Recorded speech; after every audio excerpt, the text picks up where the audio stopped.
খুব চমৎকার একটা দিন ছিল এদিন।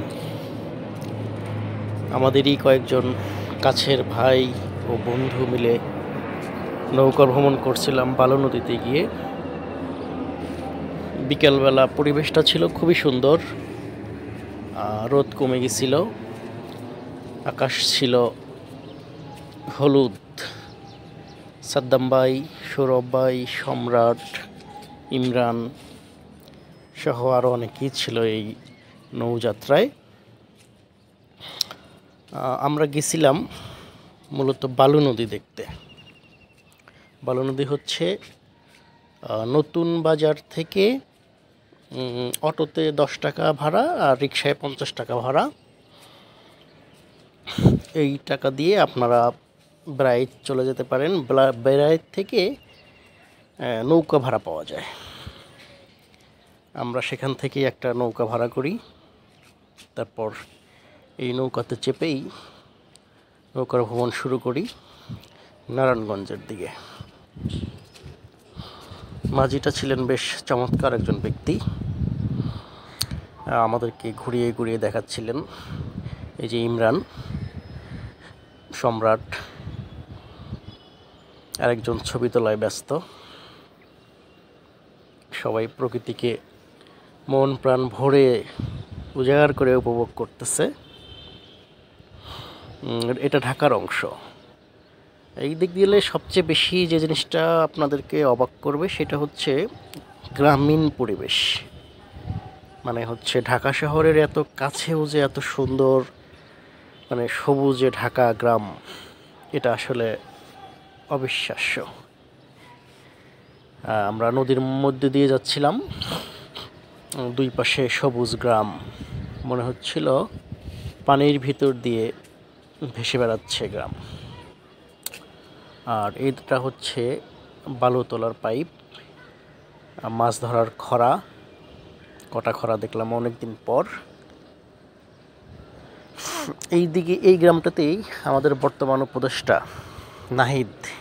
নাহিদের জন্ম। এই গ্রামটার নাম হচ্ছে ফকিরখালী।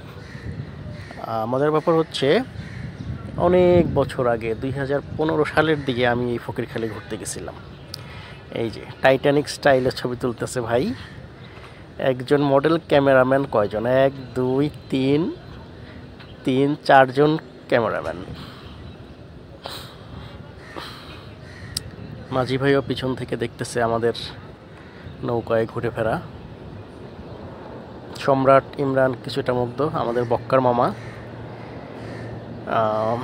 এদিকে সবুজ, মানে প্রাকৃতিক সবুজ পরিবেশটা মুগ্ধ করবে আপনাদের।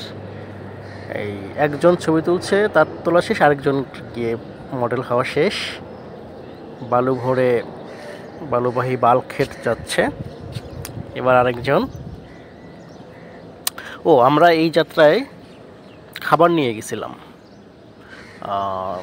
বেড়াইত থেকে, পেঁয়াজু, সিঙ্গারা, তারপরে আর একটা খাবার এখন নাম মনে পড়ছে না, নিয়ে গেছিলাম। কিন্তু প্রাকৃতিক পরিবেশ এতটাই ভালো ছিল যে খাবারের প্রতি আসলে আমাদের ততটা মন ছিল না।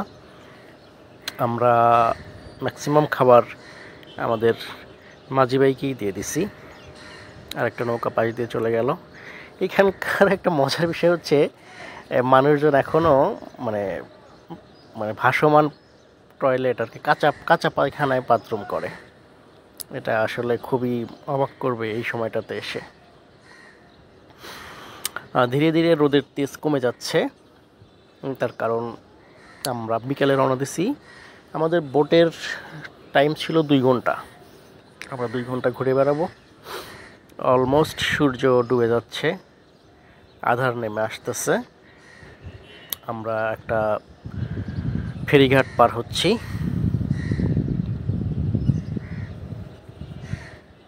চারপাশে বাড়িঘরগুলোতে আলো জ্বলতে শুরু করছে। এই সময়টাতে আমাদের কিছু ভাইয়েরা শুরু করলো লুডো খেলার প্রতিযোগিতা।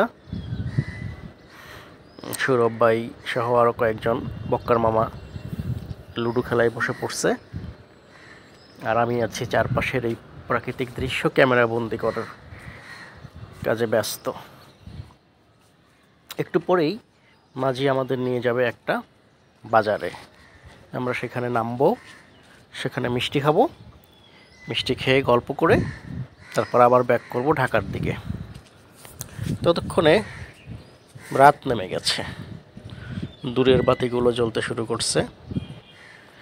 ওই যে একটুখানি দূরেই আমাদের সেই বাজার। আমরা বাজারে চলে আসছি, মিষ্টি নিচ্ছি। মিষ্টিটা বেশ মজার ছিল, সবাই অনেক মজা করে মিষ্টি খাইছি। এবং মিষ্টি যে যত পরিমাণ খেতে চাইছে সাদ্দাম ভাই খাওয়াইছে, কিন্তু আমরা আসলে তত মিষ্টি খেতে পারি নাই। কাছে হলে আমরা মিষ্টিগুলো নিয়ে আসতে পারতাম, কিন্তু একটু দূরে বলে মিষ্টিগুলো নিয়ে আসিনি। আপনারা যারা যাবেন তারা মিষ্টিগুলো খেয়ে দেখতে পারেন, আশা করি মন্দ লাগবে না।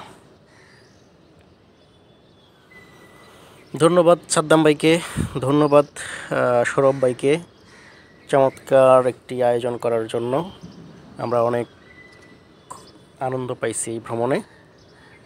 আপনাদের প্রতি আমাদের আবেদন থাকবে পরবর্তীতে এইরকম কোনো আয়োজন করার জন্য দ্রুতই যেন আমরা আবার নতুন কোনো এরকম ভ্রমণে সবাই বেরিয়ে পড়তে পারি, সেই প্রত্যাশায় আজকের পর্যন্ত সবাই ভালো থাকবেন। আল্লাহ হাফেজ।